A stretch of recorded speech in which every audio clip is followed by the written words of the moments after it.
کتنے دل سے یہ اس مدرسے کے لیے محنت کر رہے ہیں، ان کے الفاظ، ان کے جذبات اس کے گواہ ہیں۔ اللہ تعالیٰ نے اس مدرسے کو 9 حافظ عطا فرمایا۔ 9 کا عدد اتنا مبارک ہے، اتنا مبارک ہے کہ اس کو بگاڑنے سے کوئی بگاڑ نہیں پائے گا۔ اب آپ سوچیں گے وہ کیسے؟ تو میں آپ کو آسان تقریر کرنے نہیں، بس یوں 2-4 لفظ۔ وہ کیسے؟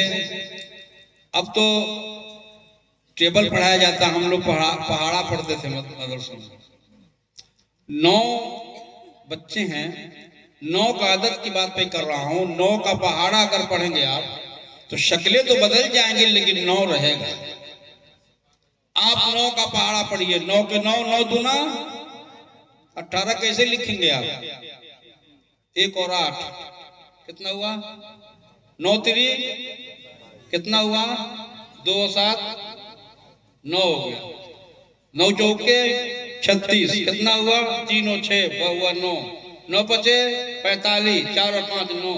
چلے جائیے گا شروع سے آخر تک، 9 کو کوئی مٹا نہیں سکتا ہے۔ یہ اتنا مبارک لفظ ہے، اور اتنے مبارک تعداد میں اللہ تعالیٰ نے اس مدرسے کو حافظ عطا فرمایا ہے۔ رب کی بارگاہ میں دعا ہے کہ اللہ تعالیٰ جیسے اس لفظ میں اتنی قوت، اتنی چاشنی عطا فرمایا ہے، ان بچوں پہ اپنا فضل و کرم کی برسات کر دے کہ مرتے دم تک ان کے سینوں میں قرآن پاک کی تمام آیتیں محفوظ رہیں۔ نعرہ تکبیر، نعرہ رسالت، حضور سید صاحب قبلہ۔ آپ اندازہ لگاویں، وہ قرآن جو اللہ کہتا ہے کہ اگر میں پہاڑوں پہ نازل کر دوں تو وہ ریزہ ریزہ ہو جائے۔ یہ کتنا عظیم دل ہے ان حافظوں کا کہ جو قرآن پاک کا پہاڑ پہ نازل ہو تو وہ ریزہ ریزہ ہو جائے۔ اللہ تعالیٰ نے اس کی حفاظت کس سے کی ہے؟ ان حافظوں کے دلوں سے کی ہے۔ حفاظت کی ذمہ داری رب نے لی ہے، میں حفاظت کروں گا تو کون ہے اس کو ختم کرنے والا؟ قرآن پاک کا ایک حروف بھی دنیا آئے چلی جائے پورے بھاڑ میں جائے، لیکن قرآن کل بھی چمکتا رہا ہے، آج بھی چمکتا ہے اور کل بھی چمکے گا۔ یہی تک نہیں، یہ حفاظ کلام آج ان کے سروں پہ تاج مانا گیا ہے، دستار بندی ان کی ہوئی ہے۔ کل قیامت کا دن ہوگا کہ ان کے والدین کو تاج پہنایا جائے گا۔ مکمل اہل محشر کہیں گے آخر یہ کون لوگ ہیں جن کے تاج کی چمک جو ہے پورے اہل محشر کو کی آنکھوں کو خیرہ کیے ہوئے ہے۔ حکم ہوگا اور بتایا جائے گا یہ ان کے والدین ہیں جن کے بچے حافظ قرآن ہوئے ہیں۔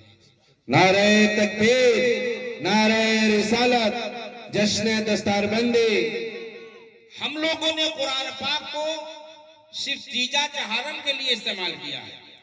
قرآن پاک کی تلاوت کیجئے، قرآن پاک کے گھروں سے نحوست ہٹائیے۔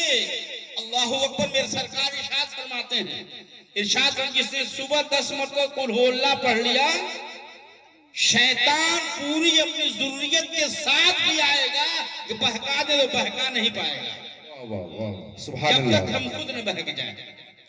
اور اللہ کے حبیب یہ بھی ارشاد فرماتے ہیں کہ جس نے 10 مرتبہ قل ہو اللہ پڑھ لیا تو اللہ تعالیٰ ان کے لیے جنت میں مکان بنائے گا۔ سبحان اللہ، جنتی مکان، یہاں کا فلیٹ تو کوئی اس کے سامنے کچھ ہی نہیں ہے۔ اس طریقے سے اللہ تعالیٰ نے ہمیں نوازا ہے کہ قرآن پاک کی تلاوت 3 مرتبہ قل ہو اللہ پڑھیں، پورے قرآن پاک کی تلاوت کا ثواب ہمیں ملتا ہے۔ بہت سی چیزیں ہیں، بتاتے رہو تو بتانے لگوں تو ٹائم لگے گا۔ بس یہ ہے کہ ہم بہت خوش ہوئے یہاں کے دستار بندی کا یہ نورانی منظر دیکھ کر کے۔ اللہ تعالیٰ کی بارگاہ میں دعا ہے کہ اللہ تعالیٰ ہمیں اپنے گھر سے بھی بچوں کو حافظ قرآن، عالم بعمل اور نیک کام دین کی طرف راغب ہوں، نماز کی پابندی کریں، گھروں میں اسلام ہو، ایمان ہو، پھر یہ تمام صعوبتیں، تمام یہ نحوستیں ہم سے دور بھاگیں گی، اس لیے کہ ہمارے گھروں میں قرآن ہے اور قرآن کی حفاظت ہوتی ہے۔ تلاوت قرآن پاک سے ہو یا اس کے حکم کی پاسداری ہو، اس کو پڑھ کے اس سے روحانیت حاصل کی جا سکتی ہے۔ لیکن ہمیں اس کا احساس ہونا چاہیے کہ ہم نے قرآن پاک چھوڑ دیا، ہمارے گھروں میں نمازی نہیں، اور یہ حفاظ کرام ان سے گزارش یہ ہے، آپ کی دستار ہو گئی، آپ کی ذمہ داری ختم نہیں ہوئی ہے۔ آپ کو اس کو اگر آپ نے دورہ نہیں کیا ہے تو آپ برائے مہربانی دورہ کر لیں، ورنہ حفظ کے لیے کہا گیا اگر اس کو چھوڑ دیا جائے تو جیسے اونٹ بھاگتا ہے ویسے یہ حفظ حافظہ چلا جائے گا، قرآن پاک آپ کے سینے سے نکل جائے گا۔ اس لیے قرآن پاک کی تلاوت دورہ کر چکے ہیں، اچھی بات نہیں کیے ہیں تو دورہ ضرور کیجئے، اور اس کے بعد تجوید اگر نہیں پڑھے ہیں تو تجوید کا بھی خیال کیجئے، تجوید سے پڑھیں گے تو بڑی لذت آئے گی۔ قرآن پاک کو تجوید سے پڑھنے ہی میں کے بعد تو مزہ آتا ہے، اس کے ایک ایک حروف کی ادائیگی کیسے ہوتی ہے۔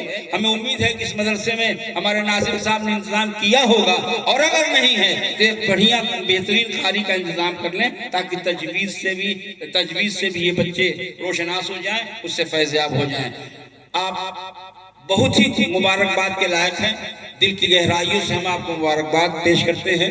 اللہ کی بارگاہ میں دعا کرتے ہیں اللہ تعالیٰ اس مدرسے کو دین دوری چارہ چوگونی ترقی عطا فرمائے، آمین۔ اور جو اس کے اراکین ہیں، اس کے کردہ دھرتا ہیں، ان کے حوصلے کو اور زیادہ بلندیاں عطا فرما دے، تاکہ یہ مدرسہ آج جس شکل میں ہو آنے والے مدرسے اس شکل سے نہ ہو بلکہ اور عروج پہ جائے اور بلندی پر جائے، اور دنیا میں اس کا نام روشن ہو، آخرت میں بھی اس کا نام روشن ہو۔ اس کے کردہ دھرجہ جو اراکین ہیں اللہ تعالیٰ دونوں جہاں میں ان کو سرفوری عطا فرمائے، ان کی محنت کو قبول فرمائے، اور اللہ کے حبیب صلی اللہ علیہ وسلم کی بارگاہ میں ہم اس چہرہ دکھا سکیں، یا رسول اللہ آپ نے قرآن ہمیں دیا تھا، ہم سے جو ہو سکا ہم نہیں حافظ قرآن بنایا تاکہ کم سے کم اس کی جو خدمت کر سکتے ہیں ہم کریں، یا رسول اللہ۔ اللہ اکبر۔ رسول پاک صلی اللہ علیہ وسلم کو خوشی اس قدر نصیبی، اس قدر ملے گی، اس قدر خوش ہوگی میرے آقا جب آپ یہ بارگاہ مصطفیٰ میں پیش کریں گے۔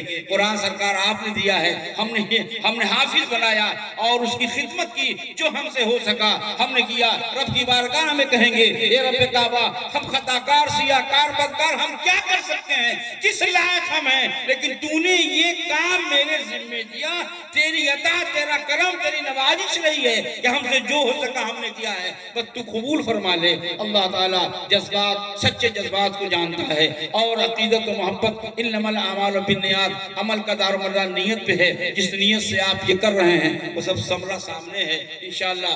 آئندہ اس سے بھی زیادہ بچے اس مدرسے سے فارغ ہوں گے۔ اللہ کی بارگاہ میں دعا ہے اللہ تعالیٰ اس خدمت کو قبول فرمائے، اور مدرسے کو تمام آفت و بلیات سے حکومتی طور پہ ہو یا کسی طور پہ ہو، ہر طرح کے آفت و بلیات سے اس مدرسے کو محفوظ کرے، اور آئندہ اس میں طلبہ کی جو فراغت ہو رہی ہے اللہ تعالیٰ اس میں خوب برکتیں عطا فرمائے۔ وما علینا الا البلاغ۔